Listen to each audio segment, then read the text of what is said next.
మన రక్షకుడైన యేసుక్రీస్తు నామమున అందరికీ వందనాలండి. ఈరోజు దేవుని మాటలు యెషయా గ్రంథము 3వ అధ్యాయము 10వ వచనము.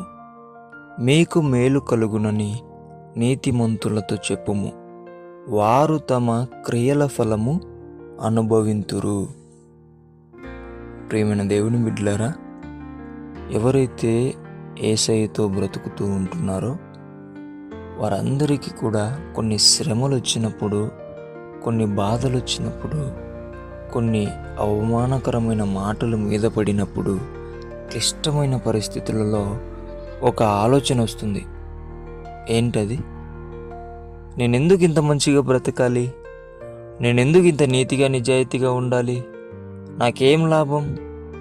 ఎలా ఉన్నా కష్టాలే, ఎలా ఉన్నా బాధలే, ఎలా ఉన్నా నిందలే అని మన మనసు అంతా ఏమైపోతుంది? బాధపడుతూ కృంగిపోతూ ఉంటుంది. దేవుని బిడ్డలారా, మీ నీతి ఎక్కడికి వెళ్ళడం లేదు, మీ న్యాయం ఎక్కడికి వెళ్ళదు, మీ మంచితనం ఎక్కడికి వెళ్ళదు. దేవుడు చూస్తున్నాడు. అందుకే ఆయన మాట్లాడుతున్నాడు, మీకు మేలు కలుగునని నీతిమంతులతో చెప్పుము అంటున్నాడు. దేవుని బిడ్డలారా, దేవుడు చూస్తుంటున్నాడు. ఎక్కడికి కూడా మనం చేస్తున్న మంచి పోలేదు, మనం బ్రతుకుతున్న నీతి క్రియలు ఎక్కడికి పోలేదు. తమ క్రియల ఫలము అనుభవిస్తామని చెప్పేసి దేవుడు అంటున్నాడు. కాబట్టి దేవుని బిడ్డలారా, ఆ ఆలోచన నీ దగ్గరికి రాకూడదు.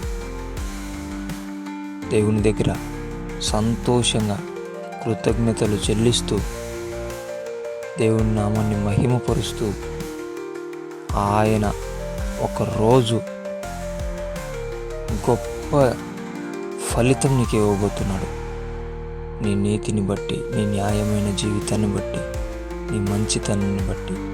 కాబట్టి అటువంటి ఆలోచనను రాక తప్పవు, కానీ వచ్చిన ఎదుర్కొనే బిడ్డగా నీవు ఉండి దేవునికి కృతజ్ఞతలు చెల్లిస్తూ మంచి జీవితం, గొప్ప జీవితం పోగొట్టుకోకుండా జీవించాలని దేవుని పెట్టి మనవి చేసుకుంటున్నాం.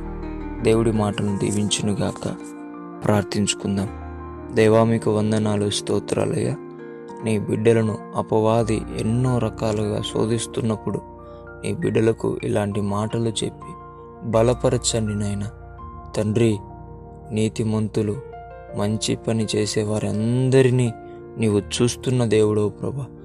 వారు తమ ఫలమును అనుభవించే బిడ్డలుగా సహాయం చేయమని యేసు నామములో ప్రార్థిస్తున్నాం తండ్రి.